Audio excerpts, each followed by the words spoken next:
Assalamualaikum warahmatullahi wabarakatuh. Kembali lagi di channel Nova Bilianto. Teman-teman, kali ini saya akan coba berbagi ya, yaitu bagaimana cara kerja dari rem cakram, atau kalau di bahasa tekniknya yang Inggris itu single disc ya. Nah, rem cakram, kalau dari segi pemahaman bahwasanya brake atau rem itu berfungsi untuk menghentikan dari putaran roda ya. Jadi dia berfungsi untuk mengendalikan putaran roda, bukan menghentikan putaran dari atau menghentikan laju kendaraan ya. Walaupun itu nanti fungsi dari akhirnya, tapi poin dari brake itu sebenarnya adalah menghentikan atau mengurangi kecepatan dari putaran roda. Nah, dari komponen rem cakram ini ada beberapa ya. Yang pertama adalah cakram itu sendiri atau single disc atau disc-nya itu sendiri ya. Kemudian di sini dilengkapi komponen yang kedua itu adalah kaliper ya, atau rumahnya. Kemudian di sini juga dilengkapi dengan komponen namanya adalah pad atau kampasnya.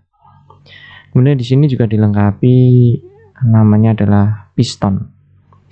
Nah, piston di sini dia ada satu kesatuan dengan kaliper ya, atau satu rumah yang ngomongnya. Kemudian untuk yang di sistem brake ini atau rem cakram ini biasa digerakkan menggunakan sistem hidrolik ya, atau dengan tenaga hidrolik, atau yang kalau di gambar di sini ada yang warna biru, ini biru agak apa ini, Tosca ini ya.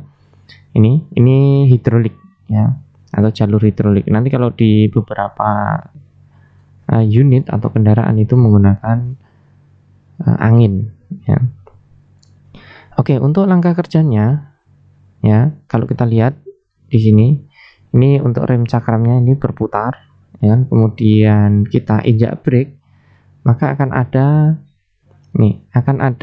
hidrolik. Tekanan hidrolik ini akan mendorong piston ini bergerak ke kiri, sehingga di sini akan mepet ke rem cakramnya atau cakramnya. Kemudian karena di sini tuh hidrolik itu tidak dapat dimanfaatkan, maka dia akan mendorong ke segala arah. Yang pertama mendorong piston ini bergerak ke kiri, setelah ini nempel, maka dia akan mendorong kaliper ini bergerak ke kanan, sehingga kondisi yang ada di sini, yang di cakram ini akan terjepit. Kalau kita lihat ulang lagi, nah ini akan terjepit. Nah, proses penjepitan cakram ini itu akan mengakibatkan gaya gesek di area ini, kemudian dia akan melakukan pengurangan kecepatan pada roda ataupun sampai menghentikan putaran roda tersebut. Nah, itu adalah dari cara kerja. Kalau untuk setelah dilepas remnya, maka di sini akan terjadi kembalinya aliran atau tekanan di sini, sehingga free. Kemudian di sini akan longgar. Nah, ketika longgar ini, maka brake atau disc-nya ini akan berputar secara normal kembali. Nah, ini cukup sederhana. Adapun untuk permasalahan, biasanya ketika rem cakram itu tidak bisa ngerem dengan sempurna, itu salah satunya adalah oli yang ada di sistem ini terjadi misfunctionnya atau tidak berfungsi dengan semestinya. Nah, harusnya di sini oli ini tidak dapat dimanfaatkan, atau di sini dimanfaatkan. Nah, itu ketika rem itu tidak pakem, maka dia ada kemungkinan terjadi kebocoran. Biasanya di sini ada kebocoran karena di sini nanti ada seal-nya, oli bocor keluar dari sini, ataupun yang paling umum itu adalah terdapat gelembung udara pada aliran sistem hidrolik ini.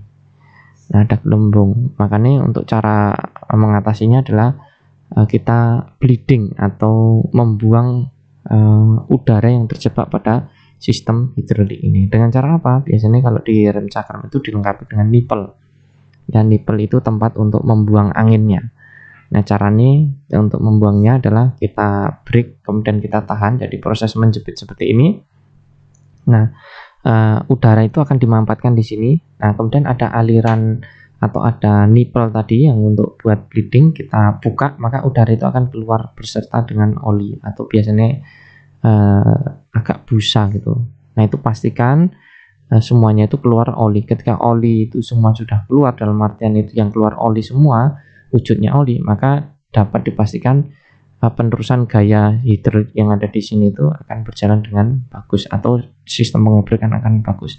Jika masih kurang pakem, ada kemungkinan padnya ini atau kampasnya ini sudah mulai aus ya, ataupun pistonnya tidak bergerak dengan sempurna dan seterusnya. Mungkin itu sharing dari saya, semoga bermanfaat. Tetap semangat belajar teman-teman semuanya, baik dari hal yang kecil ataupun dari hal-hal yang sederhana. Terima kasih telah menyimak video ini, semoga bermanfaat. Jangan lupa like, subscribe, dan komen. Terima kasih. Assalamualaikum warahmatullahi wabarakatuh.